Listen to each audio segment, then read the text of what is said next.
Breakfast, where we give you a hearty serving of insider tips and business strategies to help fuel your day so you can thrive in the construction industry.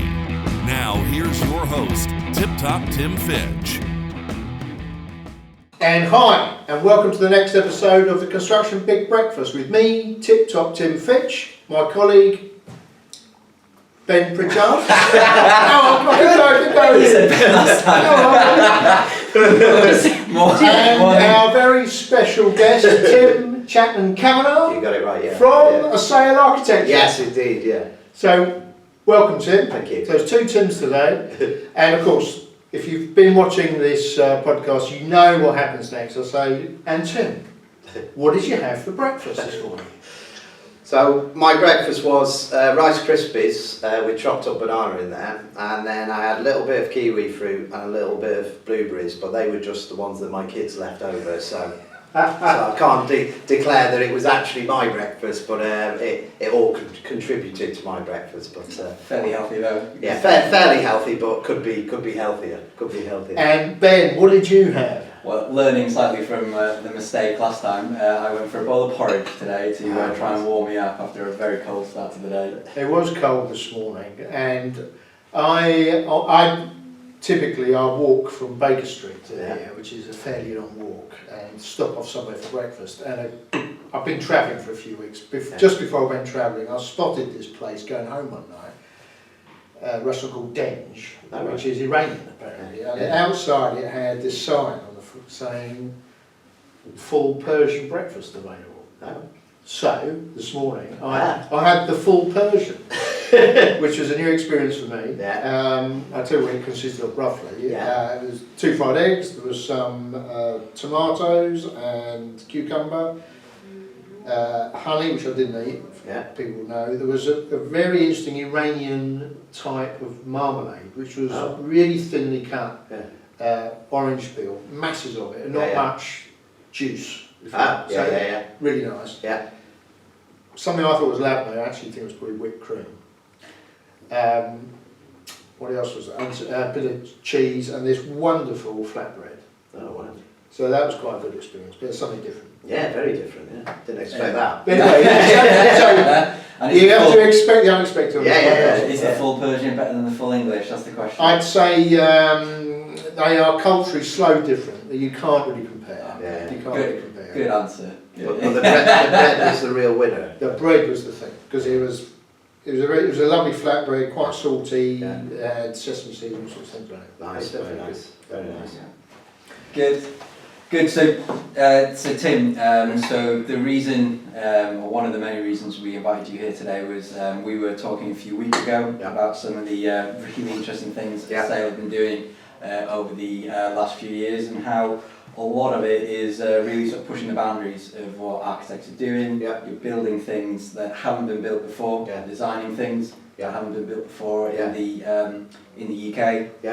And today was just a great opportunity to share more with us and our sort of viewers and listeners a little bit of how you're experiencing that, why sort of society and societal changes and technological changes are driving Assael and the industry towards that. So sort of start very much as sort of open to you as to what your current experiences are and why you think that's happening. I think some of the items that we discussed a few weeks back was related to some of the new products. I've worked at Assael just short of 13 years now, and sort of predominantly, the first 8 years was focused just on residential, and it's really that change of how people are living. And a large percentage of that is obviously affected by technology, and the way we live is very different. One of the new key clients is a company called The Collective, who are a co-living provider, and we've got 3 schemes with them currently. One that's just gone into stage 4, another one that's going into planning at the end of this month. And what it is it's the basic concept is really like a house share. But I would say it's almost a house share on steroids, because what it is everyone gets a room similar to a hotel room, which has a little kitchenette, bathroom, or a shower room, and then off that is just the best types of amenity space. I had a tour a couple of weeks ago in their Canary Wharf office, which has got one of the highest swimming pool, if not the highest swimming pool in London. Libraries, WeWork space on the ground floor. So it's a real, the amenity offer games rooms, DJ rooms, and they have what's also called like a communal kitchen, where everybody I think there's up to 40 people can cook at the same time. Cool.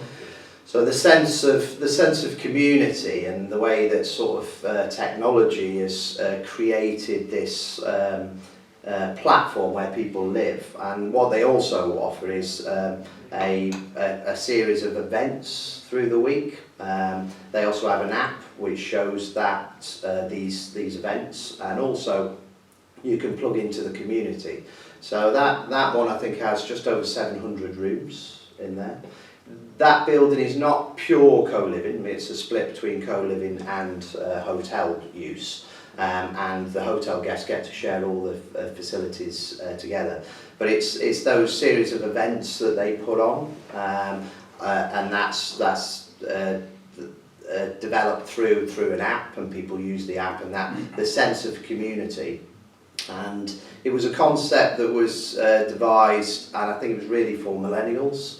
The younger group, but it's interesting how I think in one of their old Oak Common facilities at the moment, they've got 2 residents that are over 60 years of age. You've got a group of people who are sort of 40 to 50, so there's a real mix in there. And it's I think for us as well, technology and the way that people have started looking at how they live and how they want to live. It's not all about getting to a certain stage in your life and buying a property. People want to live a period of time in their life where they can move around. What the collective are also doing is they're spreading this internationally now as well. So they've got a facility in New York, they've got 2 coming forward in Berlin, and they're just spreading across Europe and into America. So you can go and stay for, let's say, 3 months in one of their London facilities, and then you can make contact with the New York office. Within about 24 hours, you'll have a room that's arranged for you, and you can stay there, from 3 months up to 2 years. And these are serviced, I presume? They are serviced, but it's the light service, so I think they change, bedding and a cleaning room. I think that's every 2 weeks on a facility like that. But it's just the amenity offer. And a lot of people, as you can imagine, again with technology, who are young upstart businesses, you can live upstairs, come downstairs, work in the WeWork area, and then there's rooms like this that you can rent out as part of that. So if you have a small business but you want to have a meeting with 10, 15 people, you can accommodate that. So it's just part of our experience at the moment is the way that technology has affected the way people want to live as well. I have to say, you thinking what I'm thinking? I don't know. It's not something I often want to adjust to. But do you think they're going to open a place up in Toronto? Because that sounds exactly the sort of thing we want. Well, because we are you you said upstart business, yeah. Which is, I suppose that's what we're going to be in Toronto, isn't it? So that sounds exactly what we need. Yeah, have a week where Ben and I can stay a couple of weeks. Well, exactly. Last time I saw Ben, I was doing a visit to Chile in South America. Was invited, went to do a talk one night about co-living, and also because we do a lot of build to rent in the office, and someone invited us to go to an expo there and talk about co-living. I got to meet lots of different people from different backgrounds, and one of the chaps that I met, he was also an architect, owned his own architectural practice, but he also had a side business which was quite a big business of developing, that side of things. And he was already saying, the build to rent market is quite a big market in South America, and they're dealing with clients like Greystar at the moment, which is they're quite active in London. And he was saying, you know, there's already talk, there's already buzz of this, because it's just a different way of living. And I know myself, the first time I moved to London, if there was an opportunity like that, because there's a ready-made community for you to move into. And it's just those other, you know, like the programs that they run, yoga classes, you know, they have an in-house gym. With the master chef kitchen, they have guest chefs come in and teach how to cook different things. One of the guys that worked there was telling me they had a taco and techno night in the kitchen. So there was a DJ in the corner playing techno music, and everyone around was, you know, making tacos. Sounds like fun. Yeah, so it's something that I'm very interested in at the moment, and lucky enough to be working with one of the world leaders with the collective team. And it's one of these products that's constantly evolving at the moment. And obviously with a site like that, when we develop a site like that, it's they're usually very close to transport nodes, so there's no real desire for, you know, cars. So the majority of these people who are living in there, and the average stay is around about 14 months average per person. So they sort of live in these facilities and don't require a car, live close to transport nodes, have lots of bike storage to try and sort of, you know, promote that side of things. A bike store, Brompton storage, and all of those type of added facilities that allow people to live, you know, quite a sort of an active life. But also, if you've got the hotel side of things, all of the people who come and stay at the hotel can also share all of those amenities and facilities. So it's, you know, it's quite exciting. We're lucky enough to have an interiors department at Assael and also a landscape department, and the collective, we're using all of those to help bring together a scheme which is great for us, because it allows us to sort of, you know, consider all of these aspects, you know, right from the early stages. So the technology bit of it, it's not just sort of affecting sort of how people use it, but sort of in allowing what you design and build, and in terms of sort of outperforming the norm in terms of a sustainability point of view as well. Yeah. All of these ones that you're looking at, yeah, they're very high standard. Yeah. Well, one that we're working on at the moment, which is being submitted in November, we have, I'm not sure whether you're aware, Ben, but we have an in-house, well, you probably are actually, an in-house sort of well-accredited expert, Ben Shannon. Well, he's one of the only ones in the UK. He's one of the only ones. For those like myself who are a bit ignorant, yeah. What is well accredited? So but I'd love Ben to be sitting next to me now to give you a better explanation. Well, but I'll give Ben you doesn't know this yet, so. Oh, is he coming for a I haven't podcast? asked you yet, but you're on the list of potential. And he will give you a lot more detail. But it's basically assessing a building on a set of criteria to make your life living in that building better. Oh, that's interesting. So he's literally written the book.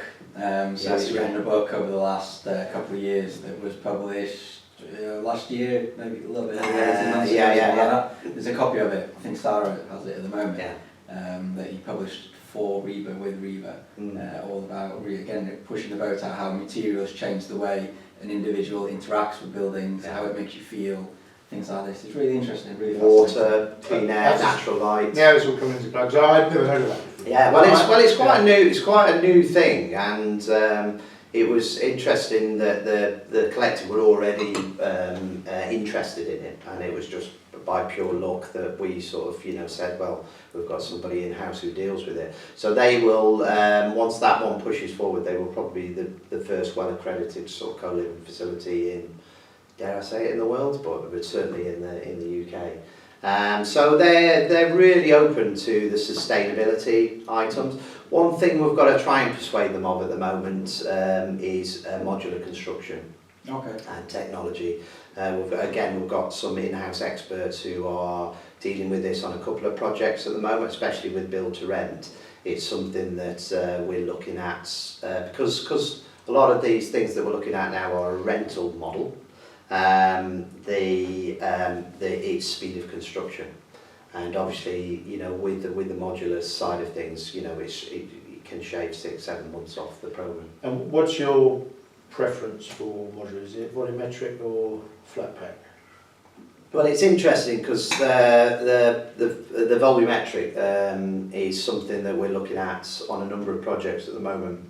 And the problem is, there's not many providers in the UK, so it's difficult because obviously everyone wants to look at it and understand the numbers related to it and the speed and efficiency and all of those type of things. But when it actually comes to a programme moving quite quickly towards that, there's very few providers who can produce the modular units. So companies that we work with, like Legal & General, they bought their own factory and are producing them. But I think even my understanding is even they're finding it difficult to produce the quantum that's required. So it's one of those things that really just needs to sort of gather momentum for more people to sort of plug into it, for it to become more affordable and more people producing those. You still need that guaranteed throughput, don't you, and the skills to operate the factory, make sure it's all, which is sort of the struggle.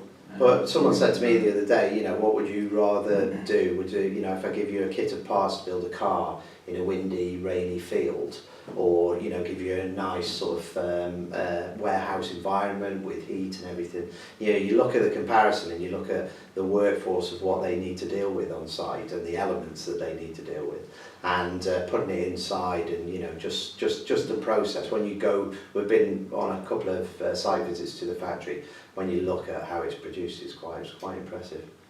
But from the work that we've done, and it's not just here, it's also in Canada. Yeah.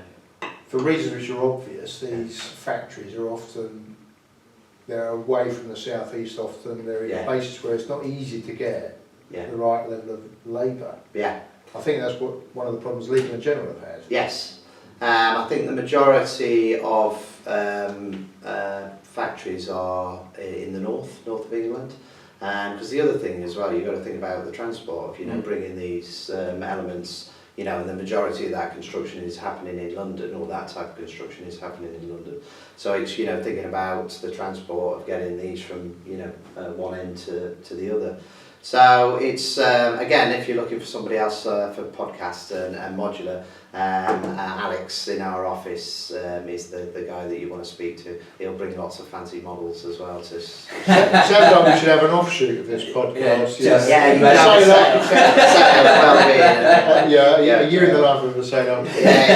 Yeah. So it's you know, when we discussed doing the podcast and you talked about technology, you know, this is really my experience of how things have changed within our office, you know, with the build to rent side, the different types of products as well. And we've got a transport consultant that we deal with regularly called Vectos, and they came in a couple of weeks ago, and unfortunately I missed the CPD, but it was about transport.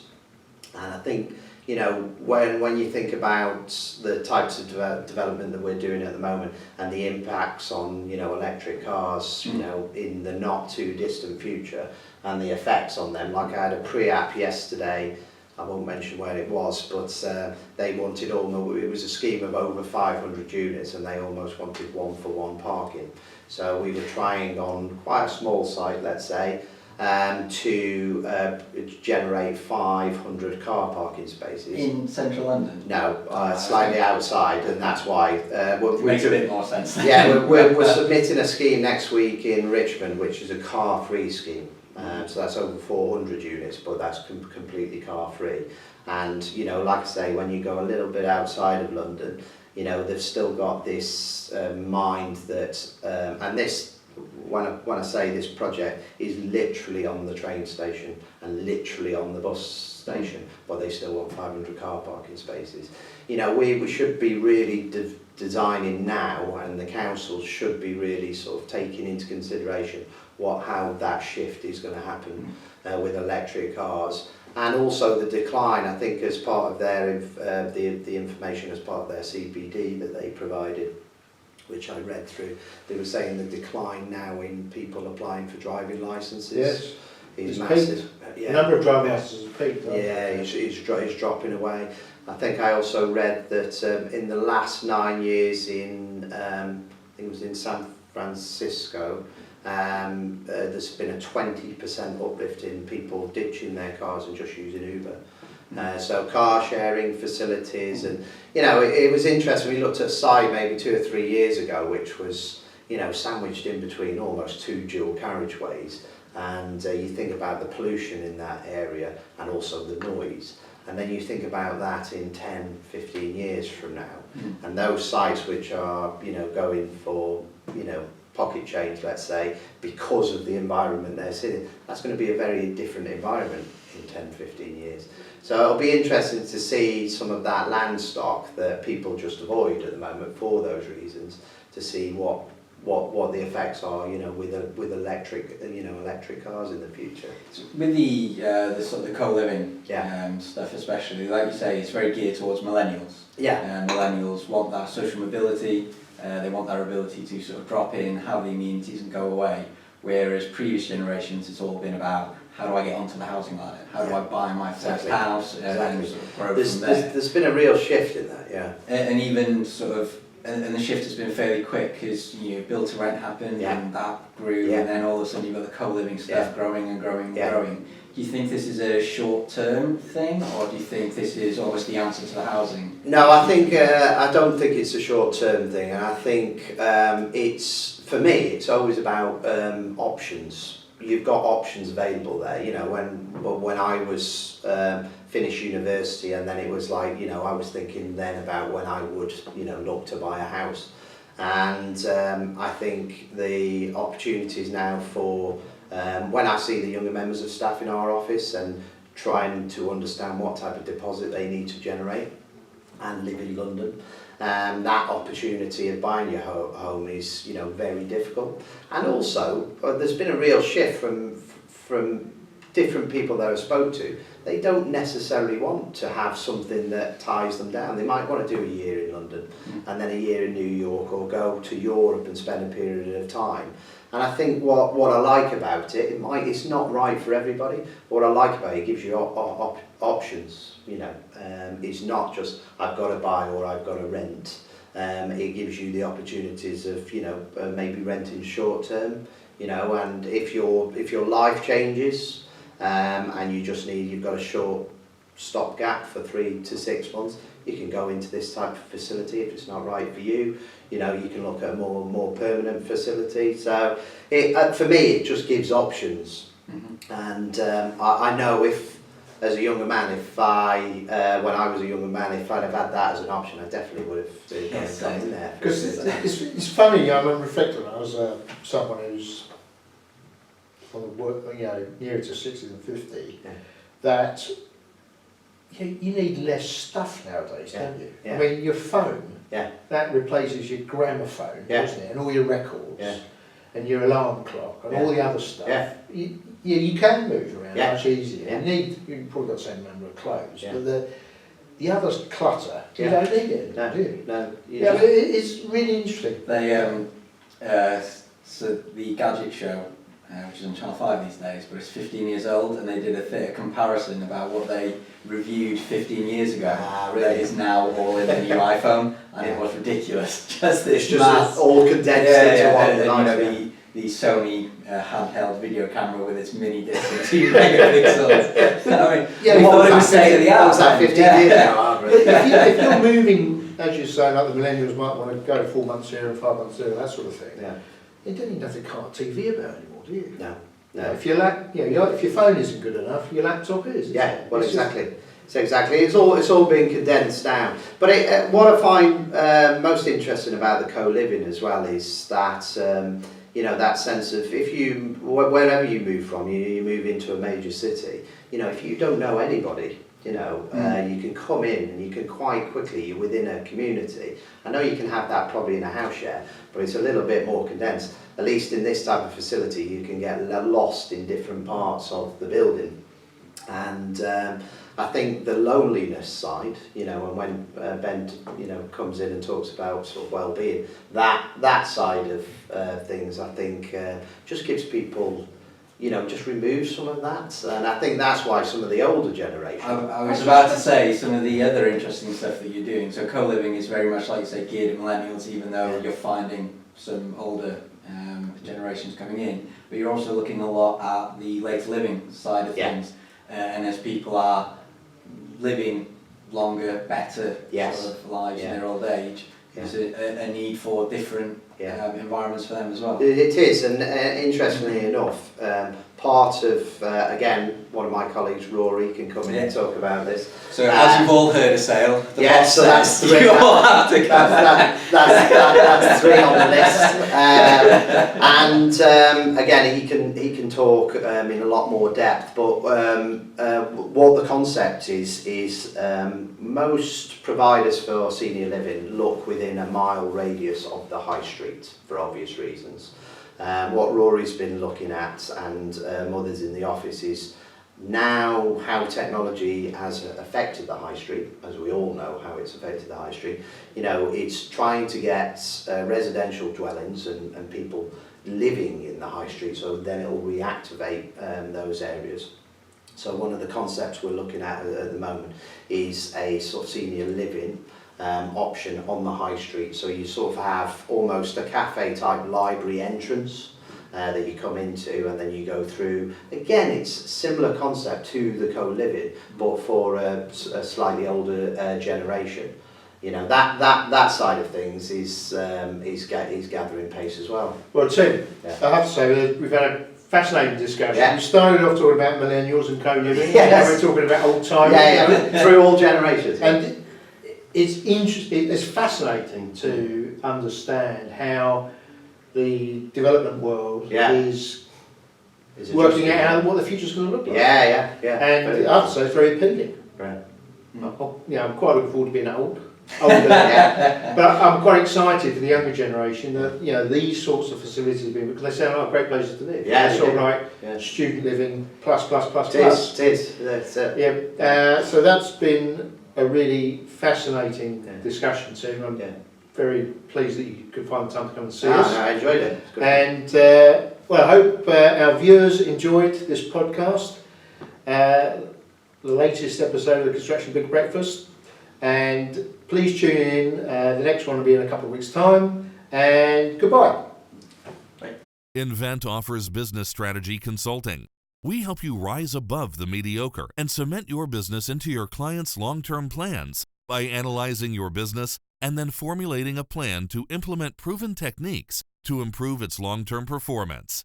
Visit us at www.invennt.com today to see how we can help. Thanks for joining us this week on the Construction Big Breakfast. Make sure to visit our website, www.invennt.com, where you can subscribe to the Construction Big Breakfast on all platforms so you'll never miss a show. While you're at it, if you found value in the show, we'd appreciate a positive rating. Or if you'd simply share it with a friend, that would help us out too. Be sure to tune in for our next episode.